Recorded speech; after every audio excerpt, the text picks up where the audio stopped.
The snow fell heavily over the English countryside on that December evening in 1845, covering the vast grounds of Thornfield Hall in a pristine white blanket. Inside the grand manor, Jane's vanguard, the Marquess of Westmoreland, stood by the window of his study, a glass of brandy in hand, watching the swirling flakes with detached interest. At 34, the Marquis had grown accustomed to solitude, his once handsome features hardened by grief and disappointment. "My lord," came the voice of Mrs. Pembroke, his housekeeper, from the doorway. "The new governess has arrived." James did not turn. "In this weather?" "I expected her journey would be delayed." "She is quite determined, it seems." "Shall I show her in, or would you prefer to receive her in the morning?" "No," he said, setting down his glass. "Send her in. My ward requires immediate attention, and I've delayed finding suitable instruction for too long." Mrs. Pembroke nodded and disappeared. Moments later, she returned with a young woman whose cheeks were still flushed from the cold. Despite her modest traveling clothes, damp from the snow, she stood with remarkable poise. "My lord, Miss Zara Cromwell," announced Mrs. Pembroke before retreating and closing the door. James studied the newcomer with a critical eye.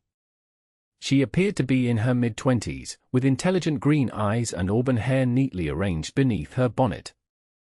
Not a classic beauty by society's standards, but there was something striking in her countenance, a determination that belied her slender frame. "Miss Cromwell," he said finally, not bothering with pleasantries. "You've arrived on a treacherous night." "The roads were challenging, my lord, but your driver was most capable," she replied, her voice clear and composed. "You come highly recommended by Lady Harrington. Though I confess I wonder why a woman of your qualifications would choose employment in such a remote location, particularly when the position was advertised with such haste." A flicker of something, caution, perhaps, crossed her features before she answered. "I find the countryside agreeable, my lord. And I understand your ward, Miss Eleanor, is in need of immediate guidance." "Indeed. My niece has exhausted the patience of 3 governesses already. She is spirited." "Children often are when they have suffered loss," Miss Cromwell said softly.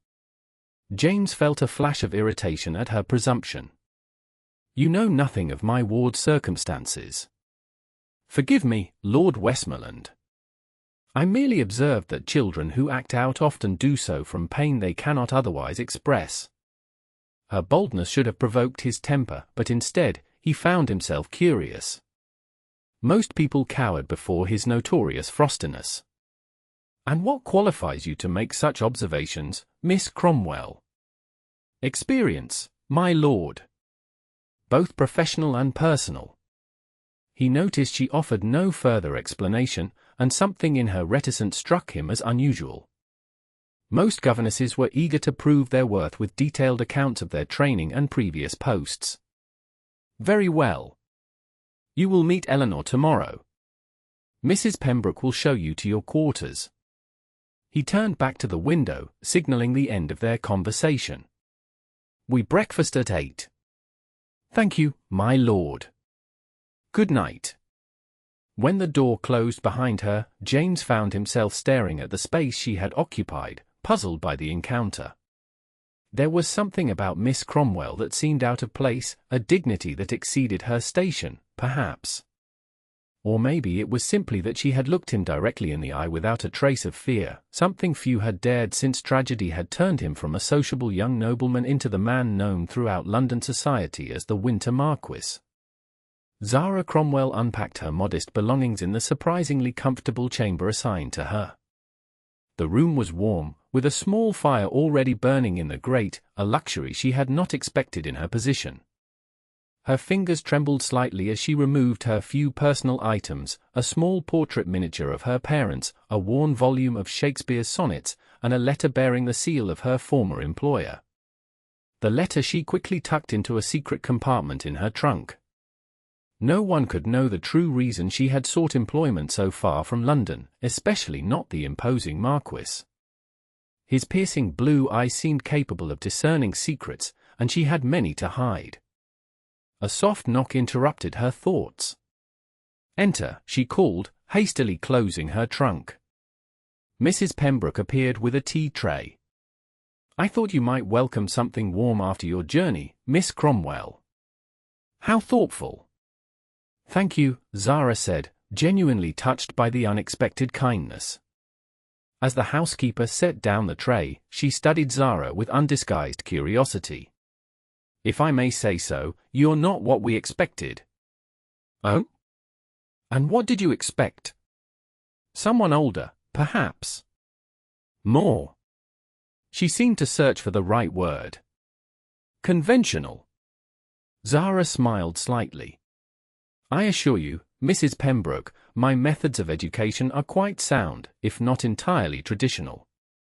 "It's not your qualifications I question, my dear. His lordship is most particular, especially where Miss Eleanor is concerned." She lowered her voice. "The child has suffered greatly, losing both parents in such a manner, and coming to live with an uncle she barely knew." "How did her parents die, if I may ask?" Mrs. Pembroke hesitated. "It's not my place to speak of such things, but you'll hear it eventually. A carriage accident 3 years ago.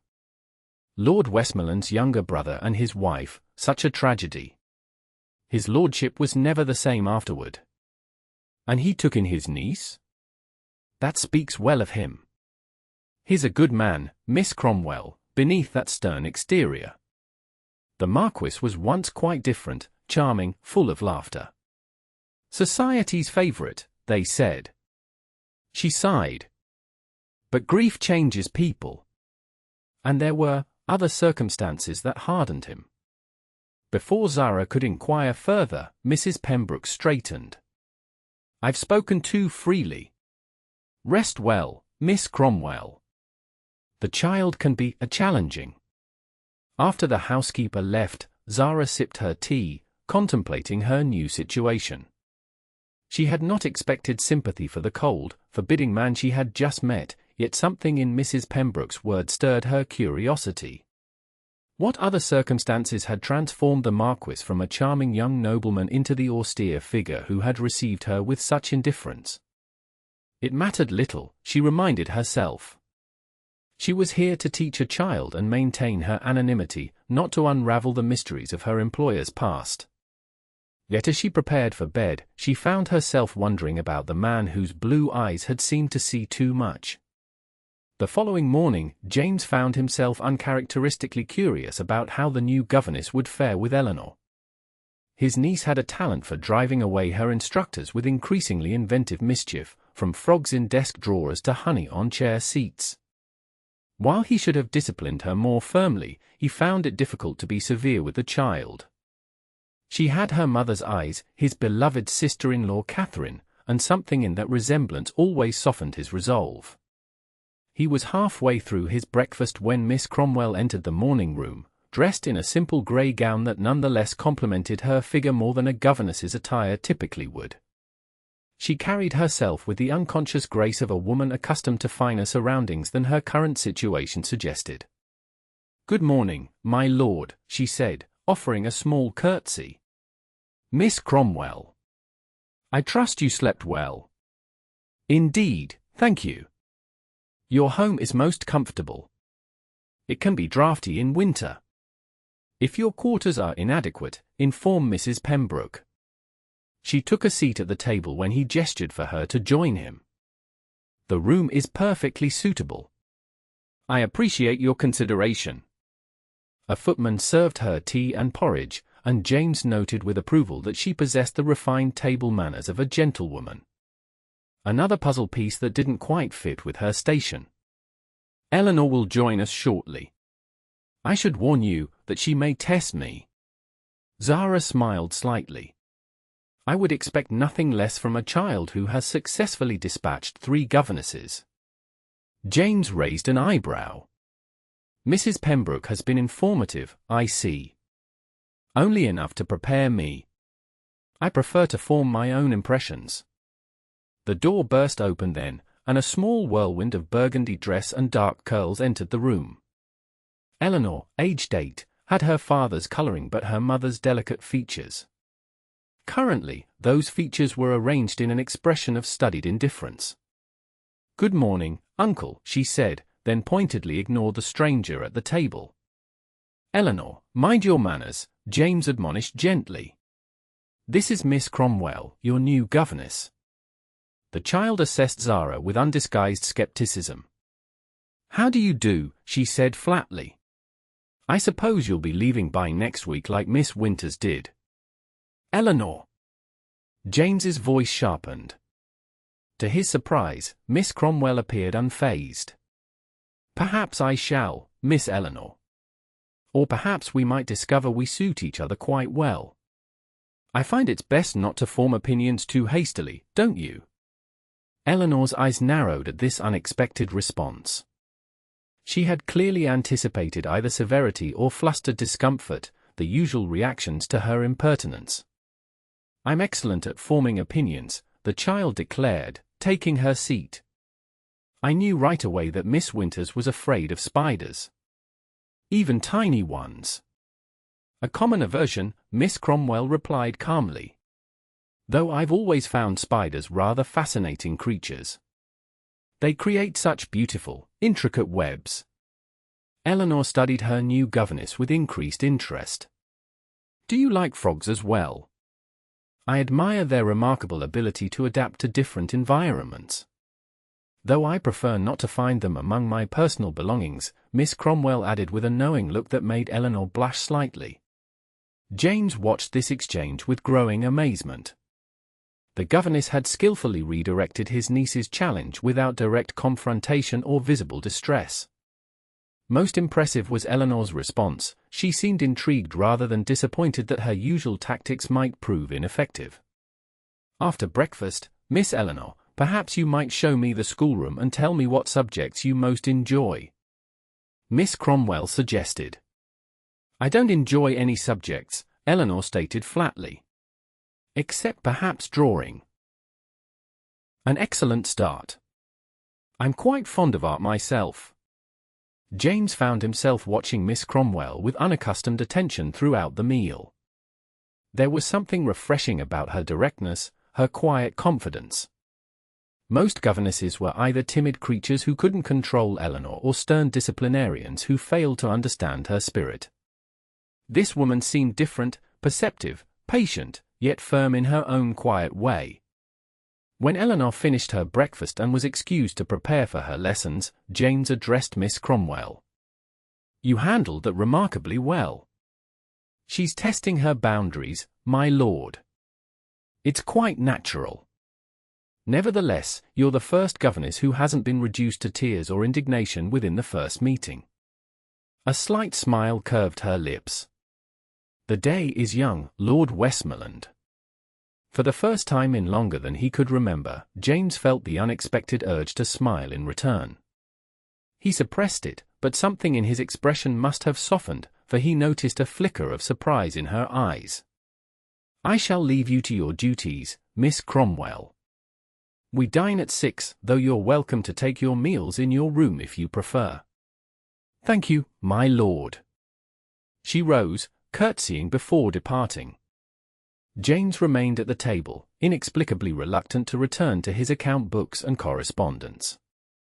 There was something about Miss Zara Cromwell that unsettled him, not unpleasantly, but in a way that made him conscious of how stagnant his life had become these past years. The first fortnight at Thornfield Hall passed more smoothly than Zara had dared hope. Eleanor, while still occasionally testing her limits, had begun to respond to Zara's teaching methods. Instead of rigid lessons, Zara incorporated Eleanor's interests into her education, teaching mathematics through measuring ingredients for recipes, history through dramatic storytelling, and geography by planning imaginary expeditions. On this particular December afternoon, they sat in the schoolroom before a large map of Europe, plotting the journey of a fictional explorer. But why would he go to Austria before Italy? Eleanor questioned, her brow furrowed in concentration. Italy is much warmer in winter. Perhaps he has business in Vienna that cannot wait, Zara suggested. What sort of business might our explorer conduct there? Eleanor considered this seriously. Maybe he's a spy, she whispered, eyes widening with excitement. Or he's delivering a secret message to the Emperor. An excellent hypothesis. Now, how long would such a journey take from London in 1845? As Eleanor calculated the distances and travel methods, Zara glanced up to find Lord Westmoreland standing in the doorway, observing them silently. How long he had been there, she couldn't say, but something in his expression, a curious softness, made her heart beat unexpectedly faster. "Uncle James!" Eleanor exclaimed, noticing him too. "Miss Cromwell and I are planning an expedition across Europe. Our explorer is secretly working for the Foreign Office." "Is he indeed?" The Marquess entered the room, examining the map. "A dangerous undertaking. Miss Cromwell says the best education comes from asking questions about the world," Eleanor informed him proudly. "We're learning geography and politics and mathematics all at once." Zara felt herself coloring slightly under Lord Westmoreland's appraising gaze. Conventional methods weren't holding Miss Eleanor's attention, she explained. "I find that children learn best when engaged with material that excites their imagination." "Unconventional, but effective," he remarked. "Eleanor has spoken of little else but these lessons during our rides." Zara hadn't known that the Marquis rode with his niece regularly. He had seemed so detached, so uninvolved in the child's daily life. This revelation suggested a deeper affection than his reserved manner indicated. "You ride, Miss Cromwell?" he asked unexpectedly. "I do, my lord. Though I haven't had opportunity of late. Perhaps you would care to join us tomorrow morning? Eleanor has been requesting your company on our excursions." Zara hesitated. Close proximity to the Marquis outside the formal settings of the house seemed unwise given her precarious situation. Yet refusing would disappoint Eleanor, who was watching her expectantly. "That would be lovely, thank you." "Excellent. We depart at 9. He turned to leave, then paused. "Oh, and Miss Cromwell, a package arrived for you. I've had it sent to your room." Alarm flashed through her. "A package? From whom?" If he noticed her discomfort, he gave no indication. "From London, I believe." A bookseller's direction was on the parcel. Relief washed over her. "Ah, yes. Educational materials I ordered before departing." "Thank you, my lord." After he left, Eleanor turned to her with bright eyes. "Uncle never invites anyone to ride with us. It's always been just us two." "Then I'm honored," Zara said, though privately she wondered at his motivation. Had he merely wished to please his niece, or was there another reason for this unexpected invitation? Later that evening, alone in her chamber, Zara opened the package with trepidation, despite her confident words to the Marquis. Inside were indeed books, primers she had ordered for Eleanor, but beneath them lay a folded newspaper. Her heart sank as she saw it was the latest issue of the London Gazette, open to a specific page where a small article had been circled in ink, whereabouts sought, information regarding the location of Miss Zara Cromwell, formerly of Belgrave Square, is requested by Mr. Harold Vincent. A generous reward is offered for confirmed reports of her current residence. Contact Mr. Vincent at Claridge's Hotel, London. Zara's hands trembled as she stared at the notice. Harold Vincent, her former fiancé solicitor. They were searching for her, just as she had feared. But who had sent this paper? There was no note, no indication of the sender's identity or purpose in alerting her. A knock at her door made her start violently. She thrust the newspaper beneath her pillow before calling, "Yes." Mrs. Pembroke entered with a tea tray. "I thought you might enjoy some refreshment before retiring, Miss Cromwell." "How kind, thank you," Zara managed, hoping her agitation wasn't visible. The housekeeper set down the tray, then hesitated. Is everything all right, miss? You seem troubled. Just a slight headache. Nothing serious. Mrs. Pembroke nodded, though she looked unconvinced. His lordship was quite pleased with your progress with Miss Eleanor. I haven't seen him show such interest in the child's education before. He clearly cares for his niece, Zara replied, trying to steer the conversation away from herself. Indeed. Though it wasn't always so. When Miss Eleanor first arrived, his lordship hardly knew what to do with the poor child. His grief over his brother's death was still so raw, and the scandal had only just. She stopped abruptly. Forgive me. I speak out of turn. Scandal? Zara couldn't help but ask. Mrs. Pembroke sighed. It's ancient history now. But London society can be cruel, especially to those who don't conform to its rigid expectations. His lordship withdrew to Thornfield after everything. It's only in the past year that he's begun to emerge from his isolation. After the housekeeper departed, Zara sat by the fire, troubled by both her own precarious situation and the mysterious allusions to the Marquess's past. What scandal had driven him from society? And more urgently, who had sent her the newspaper, and what did they intend by it? She had fled London to escape a ruinous situation not of her making, a broken engagement, a tarnished reputation, and financial destitution following her father's death. But her refuge was now threatened, and she had nowhere else to turn. Tomorrow she would ride with Lord Westmoreland and his niece, pretending all was well. But beneath that calm exterior, Zara's mind raced with contingency plans and fears for a future that seemed increasingly uncertain. The following morning dawned clear and cold, with frost glittering on the bare branches of the estate's ancient oaks. James waited in the stable-yard, watching Eleanor proudly demonstrate her posting trot on her dappled pony. He had given the animal to her on her 8th birthday, hoping the responsibility might help channel her restless energy. When Miss Cromwell appeared, he was momentarily taken aback. She wore a deep green riding habit that, while modest, was of superior quality to her usual attire. The color brought out the auburn highlights in her hair, which was neatly arranged beneath a simple black hat. "Good morning, my lord," she greeted him. "I hope I haven't kept you waiting." "Not at all." He gestured to a chestnut mare held by a groom. "I took the liberty of selecting Athena for you. She's even-tempered but responds well to a confident hand." "She's beautiful," Miss Cromwell said, approaching the horse with obvious knowledge, stroking the mare's neck and murmuring softly to her. James observed with approval as she mounted with practiced ease, requiring minimal assistance from the groom. Her posture was perfect, back straight, hand steady on the reins. Not for the first time, he wondered about her background. She rode like a lady, not a governess.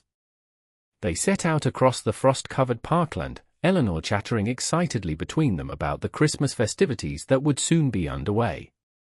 As they approached a gentle slope, Miss Cromwell leaned forward slightly in anticipation, and James recognized the instinctive movement of an experienced horsewoman.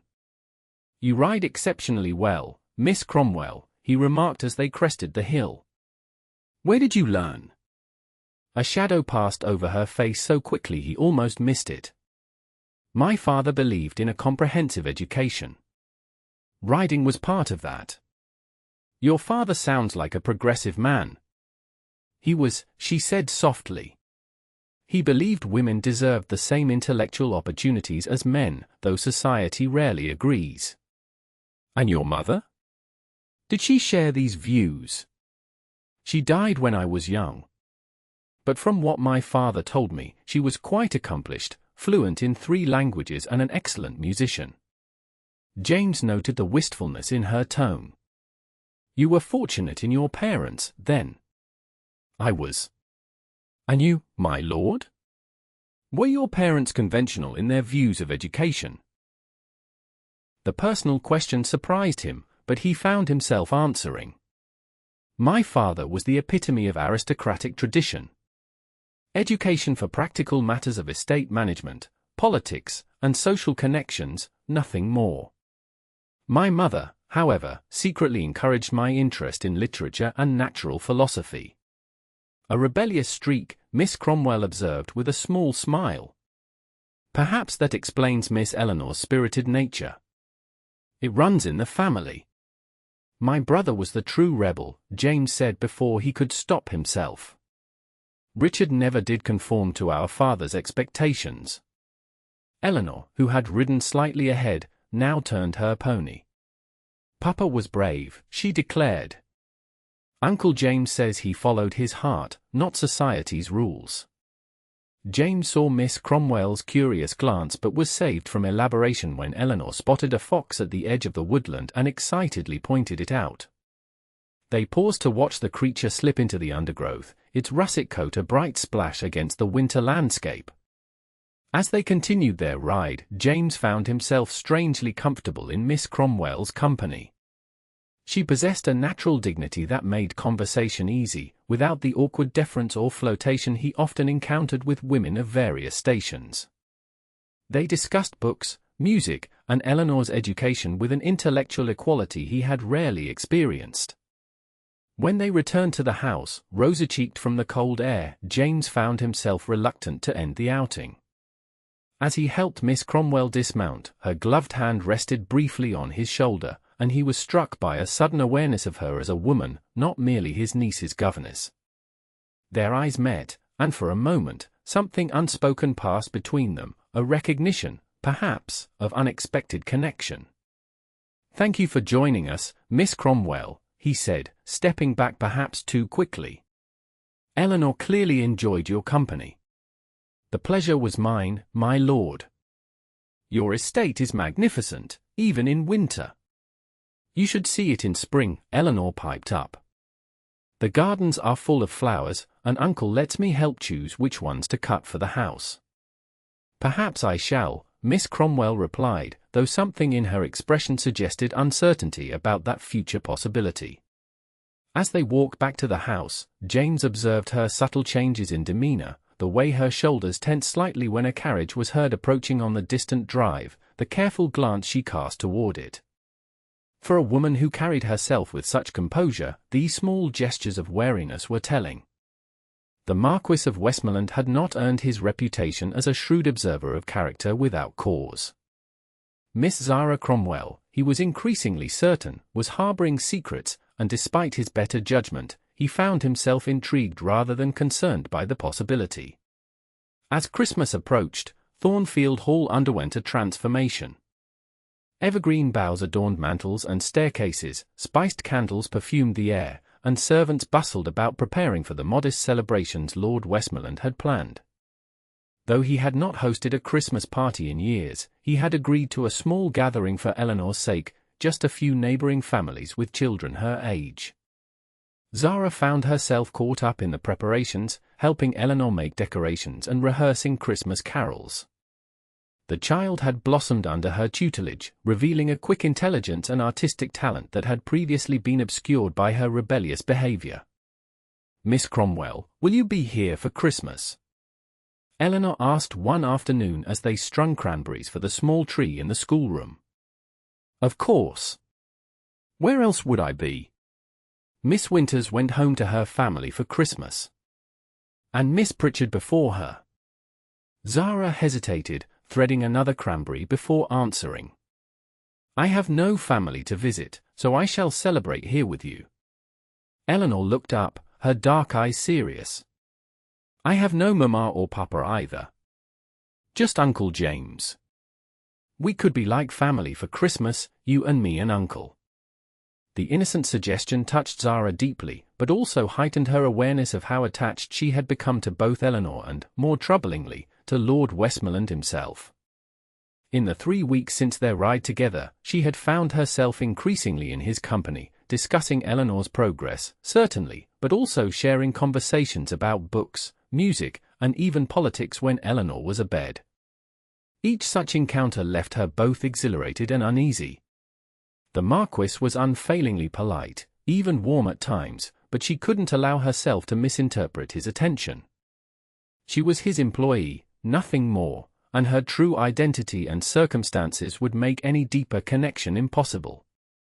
That would be lovely, she told Eleanor, pushing aside her concerns. Now, shall we take these to the schoolroom tree? As they left the drawing room, they encountered Lord Westmoreland in the hallway, examining a freshly hung garland of holly. Uncle, Miss Cromwell says she'll be with us for Christmas. She has no family either, so we shall be her family, Eleanor announced. Zara felt her cheeks warm at the child's forthright declaration. Your niece is very generous with her invitations, my lord. Something in his expression softened as he looked at them both. Eleanor is right. No one should be alone at Christmas. I'm glad you'll be joining our modest celebration, Miss Cromwell. Thank you, my lord. I look forward to it. Later that evening, as Zara sat alone in her chamber writing in her journal, a knock sounded at her door. She opened it to find Mrs. Pembroke, looking troubled. Miss Cromwell, a gentleman has arrived asking for Lord Westmoreland. He's from London, a Mr. Vincent. The name struck Zara like a physical blow. Harold Vincent, here at Thornfield. How had he found her? Are you unwell, miss? Mrs. Pembroke asked with concern. You've gone quite pale. Just a momentary dizziness. It's nothing. Zara forced herself to appear calm. Did Mr. Vincent state his business? Only that it concerned a private matter. His lordship is receiving him in the library now. After Mrs. Pembroke left, Zara paced her room in agitation. Vincent's presence could mean only one thing: her refuge had been discovered. Lord Westmoreland would soon know everything, that she was not simply a qualified governess but the disgraced daughter of Professor Henry Cromwell, whose death had revealed catastrophic debts, that she had fled London to escape a scandal involving her broken engagement to Sir Everett Harrington, who had abandoned her once her financial circumstances became known, and most damaging of all, that she had taken this position under false pretenses, omitting key aspects of her past. She had no choice but to pack her meagre belongings and leave before confrontation became inevitable. Eleanor would be heartbroken, but better a clean break now than remaining to see disgust and betrayal in the eyes of both the child and the man she had grown to admire. With shaking hands, Zara began gathering her possessions. She would depart at first light, leaving a letter explaining her sudden absence. Her small savings would allow her to reach York, perhaps, where she might find new employment under yet another partial truth. A soft knock interrupted her frantic packing. She froze, uncertain whether to answer. Miss Cromwell. It was Lord Westmoreland's voice, quiet but clear. May I speak with you? She stared at the door, heart pounding. There was no escaping this confrontation. With resignation, she smoothed her dress, tucked a loose strand of hair behind her ear, and opened the door. Lord Westmoreland stood in the corridor, his expression unreadable. I apologize for disturbing you at this hour. Might I come in? What I have to say requires privacy. Zara stepped aside, allowing him to enter. He noticed the half-packed trunk immediately, his eyes narrowing. So it's true, he said quietly. You were planning to leave. My lord, I can explain, he held up a hand. I've just had a most interesting conversation with Mr. Harold Vincent. He claims to be searching for a Miss Zara Cromwell, formerly of Belgrave Square, on behalf of his client. Zara's legs felt suddenly weak. She sank onto the edge of her bed. And what did you tell him? That I employ no one by that name. Her head snapped up in surprise. You denied knowing me. Lord Westmoreland moved to the window, looking out at the moonlit grounds. I denied knowing the woman he described, the daughter of Professor Cromwell who broke her engagement to Sir Everett Harrington and disappeared from London society. But that is who I am, she whispered. He turned to face her. Is it? The woman Mr. Vincent described was, by his account, a frivolous society miss who jilted a respectable gentleman when a more advantageous match presented itself. That hardly sounds like the dedicated, intelligent governess who has transformed my niece's education and disposition. Zara stared at him in astonishment. You cannot believe his version of events. I don't, he said simply. Which is why I told him you weren't here and suggested he continue his search elsewhere. Relief flooded through her, followed immediately by wariness. Why would you protect me when you know I've concealed the truth? Lord Westmoreland approached, stopping a respectful distance from where she sat today. Because I recognize the desperation that drives a person to seek sanctuary from society's judgment. And because I've observed your character these past weeks. Whatever circumstances led you here, I do not believe you are the person Vincent described. Tears pricked at Zara's eyes. I never jilted Sir Everett. When my father died and his debts were revealed, Sir Everett broke our engagement. His family could not countenance a match with a penniless professor's daughter. But he spread a different tale in society. Said I had been pursuing the Earl of Radnor's son and jilted him when my schemes failed. And you fled rather than defend yourself. Who would believe me against Sir Everett? His family has connections throughout London society. I had no one, no family, no fortune, not even a home once our creditors seized everything. She looked up at him, her expression determined despite her tears. I did not lie about my qualifications, my lord. My father ensured I received an excellent education. But I did conceal the circumstances that brought me to seek this position. Lord Westmoreland was silent for a long moment. Then, to her surprise, he sat beside her on the bed, not inappropriately close, but near enough that she could see the compassion in his eyes. I understand something of what you've endured, Miss Cromwell. Society can be merciless when one falls from favor. The scandal Mrs. Pembroke mentioned. A shadow crossed his face. So you've heard rumors of that too. Only that there was some difficulty that caused you to withdraw from society. Nothing specific. He stood, moving back to the window. My brother Richard, Eleanor's father, fell in love with Catherine Winters, the daughter of a successful merchant. A beautiful, intelligent woman, but not of our social circle. Our father forbade the match, but Richard defied him and married her anyway. And society disapproved. Spectacularly. A bitter smile twisted his lips. Richard was cut by former friends, Catherine was snubbed at every turn, and I failed them both. How so? Zara asked softly. I was too concerned with maintaining my position, with placating our father. I publicly distanced myself from their marriage, thinking I could gradually reconcile all parties if I remained in good standing. His voice grew heavy with regret. My cowardice cost me 3 years with them, years I can never recover. When I finally found the courage to publicly support them, it was almost too late. We had reconciled only months before their accident. Zara understood now why he was so devoted to Eleanor, not merely from duty, but from a deep-seated need to atone for his earlier failure. You've made amends through your care of Eleanor, she said gently. Have I? Sometimes I wonder. He turned back to face her. But we were discussing your situation, not mine. Mr. Vincent will likely continue his search. You cannot hide at Thornfield indefinitely. No, she agreed quietly. I shall leave in the morning. I've imposed on your kindness long enough. That is not what I'm suggesting, Lord Westmoreland said firmly. Running will only confirm the tale spread about you. There are better ways to address this situation. What would you have me do? I cannot return to London and face their scorn. Perhaps not alone. But with support, with allies. He paused, seeming to consider something.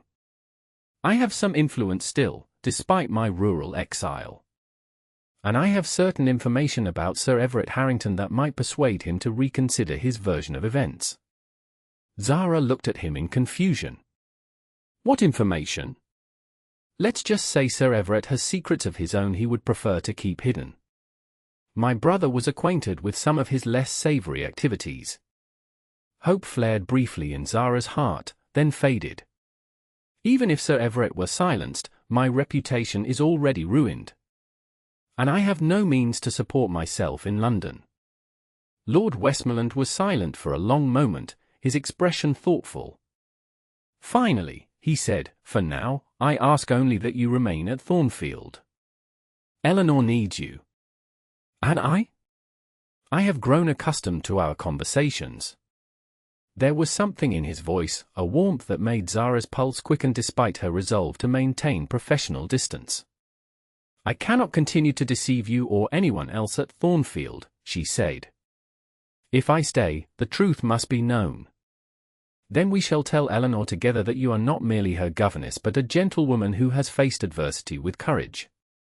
She admires you already, knowing your true circumstances will only increase that admiration.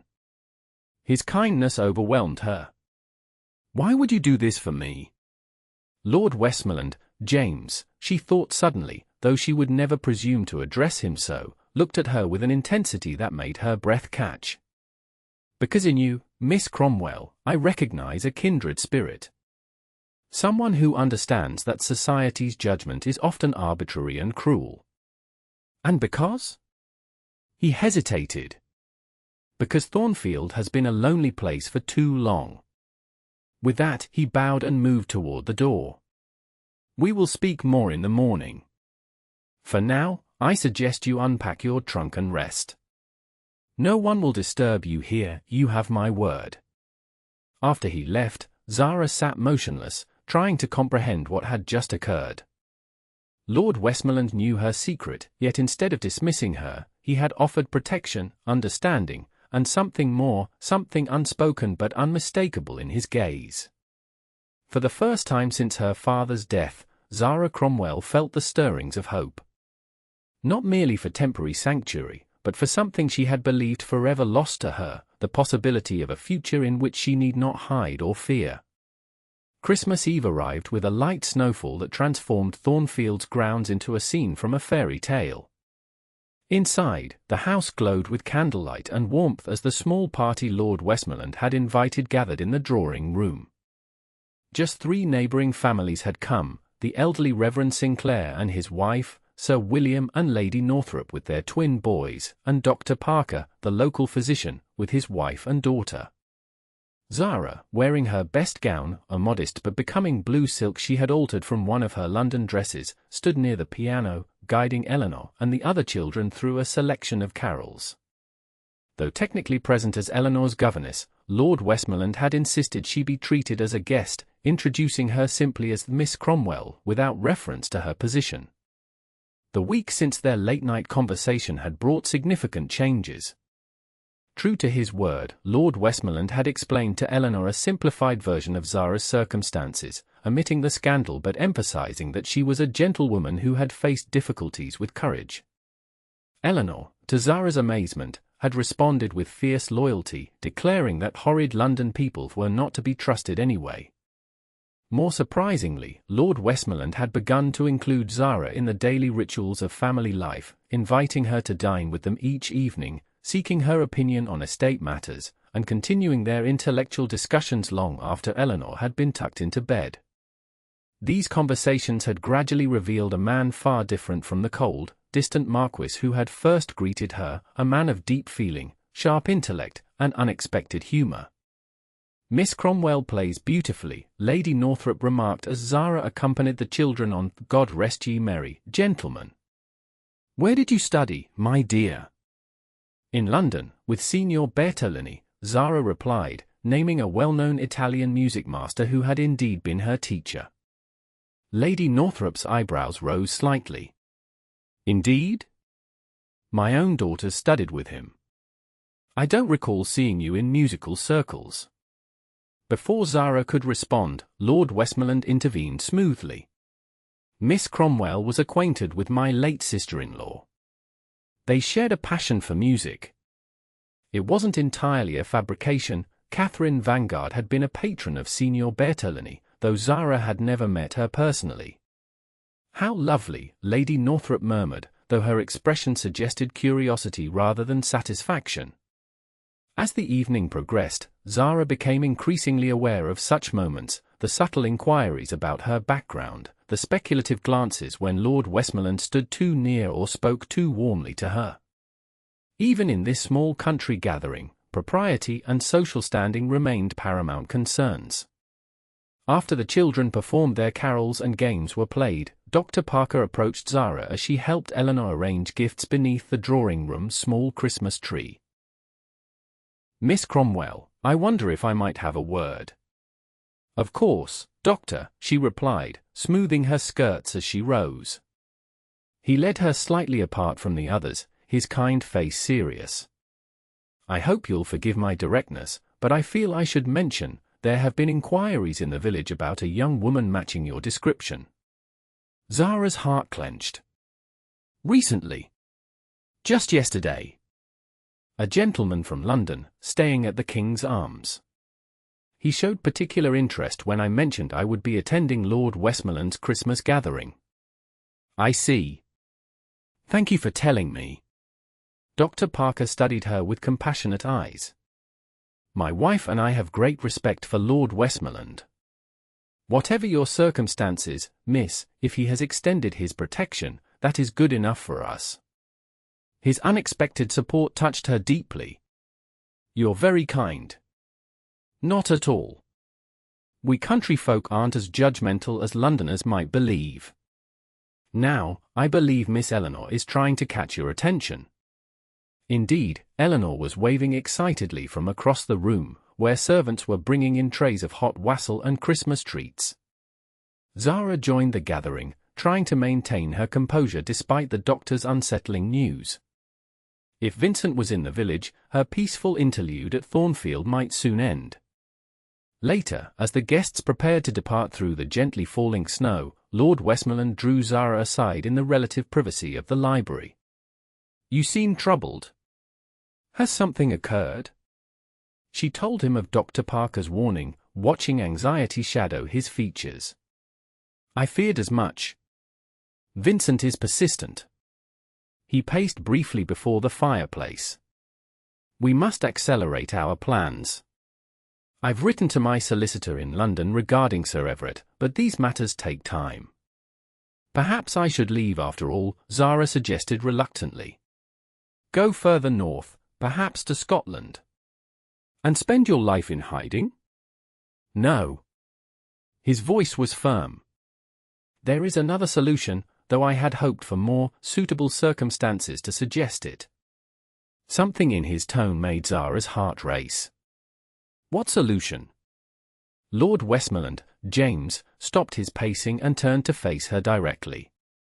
In the firelight, his features were both stern and vulnerable in a way that made her breath catch. "Marriage," he said simply. Zara stared at him, certain she had misheard. "I beg your pardon. As my wife, you would be beyond Vincent's reach. Beyond Harrington's slander. The protection of my name and position would silence all questions about your past." She found herself speechless, emotions warring within her, shock, confusion, and something dangerously close to hope. "You cannot be serious," she finally managed. "You would marry your niece's governess? A woman with no fortune, no connections, a tarnished reputation." "I would marry Zara Cromwell," he corrected gently, "the woman who has brought life back to Thornfield Hall. The woman whose intelligence, courage, and compassion I have come to admire above all others." "Admiration is not a basis for marriage," she protested, though her voice trembled. "No. But love might be." The word hung between them, momentous and transformative. Zara felt as though the ground beneath her feet had suddenly shifted. "Love," she whispered. James moved closer, though still maintaining a respectful distance. "I did not expect it. After Richard and Catherine died, I believed I had walled myself away from such feelings. But you, Zara, you breached those defenses with your quiet strength, your kindness to Eleanor, your willingness to challenge me when I've been stubborn or blind. You are offering marriage out of pity, she insisted, fighting the yearning his words evoked. I am offering marriage because I cannot imagine Thornfield, or my life, without you. He took her hand gently. I know this is sudden. I know there are 1,000 reasons why society would consider such a match inappropriate. But I learned from my brother's experience that society's approval is a poor substitute for happiness. Zara looked down at their joined hands, her mind whirling. Eleanor adores you already. She would be overjoyed. Your position, your family name, mean nothing compared to the prospect of a lifetime of emptiness. His blue eyes held hers with unwavering intensity. I do not ask for your answer now. Think on it. But know that my offer comes not from pity or mere practical considerations, but from the deepest feelings of my heart. He raised her hand to his lips, pressing a gentle kiss to her fingers that sent warmth coursing through her entire being. Then, with a bow, he left her alone in the library to contemplate a future she had never dared imagine. Christmas morning dawned bright and clear, the fresh snow glittering in the sunshine that streamed through Zara's window. She had slept little, her mind turning over Lord Westmoreland's, James's, unexpected proposal. That he admired her, she had begun to hope. That he might harbor deeper feelings seemed almost impossible to credit. Yet there had been no mistaking the sincerity in his eyes, the warmth in his voice. And in the quiet honesty of her heart, Zara could no longer deny her own feelings. Somewhere amid their conversations by firelight, their shared concern for Eleanor, their discoveries of mutual interests and complementary minds, she had fallen in love with the Marquess of Westmoreland. But could she accept his proposal knowing it might damage his standing? And what of Vincent's persistent pursuit? Would marriage truly resolve that threat, or merely entangle James in her troubles? A knock at her door interrupted these thoughts. She opened it to find Eleanor, still in her nightdress and wrapper, practically dancing with excitement. Happy Christmas, Miss Cromwell. Uncle says you're to come down straight away for presents. I've been waiting ages. Zara smiled at the child's enthusiasm. Happy Christmas, Eleanor. Let me dress, and I'll be right down. In the drawing room, the Christmas tree glowed with candles, and presents were arranged beneath it. Lord Westmoreland stood by the fireplace, handsome in a dark green coat that emphasized the breadth of his shoulders. Their eyes met as she entered, and the warmth of his gaze sent color to her cheeks. Happy Christmas, Miss Cromwell, he said formally, though his eyes conveyed a more intimate greeting. And to you, my lord. Eleanor could barely contain herself as they exchanged gifts. From the child, Zara received a watercolor painting of Thornfield Hall in summer. So you can see how beautiful it is when the roses bloom, Eleanor explained. It's lovely, Zara said sincerely, touched by the girl's thoughtfulness. I shall treasure it. Her own gifts were modest but well received, a leather-bound journal for Eleanor and, for Lord Westmoreland, a volume of Wordsworth's poetry she had noticed him admiring in the library. There is an inscription, she said shyly as he opened it. He read the words she had carefully penned on the flyleaf, in nature and in friendship, we find the truest reflection of divine grace. A sentiment I heartily endorse, Miss Cromwell. His gift to her came in a small box wrapped in silver paper. Inside was an exquisite brooch, a delicate silver rose set with tiny pearls. It belonged to my mother, he explained quietly. I thought it would suit you. Zara touched the brooch with trembling fingers, understanding the significance of such a personal gift. It's beautiful. But I cannot accept something so valuable, so meaningful to your family. You can if you intend to become part of that family, he replied softly, his meaning clear. Eleanor, oblivious to the undercurrents between them, was already distracted by her other presents. But Zara and James remained locked in a moment of silent communication, a question posed and answered in the meeting of their eyes. Their intimate moment was shattered by the sudden arrival of Mrs. Pembroke, her face tense with concern. "My lord, I apologize for the interruption, but there is a Mr. Vincent at the door. He insists on speaking with you immediately. He claims—" She glanced uncomfortably at Zara. "He claims you are harboring a young woman sought for questioning regarding certain financial improprieties." Zara felt the blood drain from her face. "Financial improprieties? That's absurd." James's expression hardened. "Show Mr. Vincent to the library. I shall join him momentarily." After Mrs. Pembroke departed, he turned to Zara. "This is a new tactic. When he couldn't find you through legitimate means, he's invented charges. But why? What possible benefit could Sir Everett gain from pursuing me this way? Pride, perhaps? Or fear that your version of events might eventually be heard?" He took her hands in his. "Whatever his motives, I will not allow him to harm you.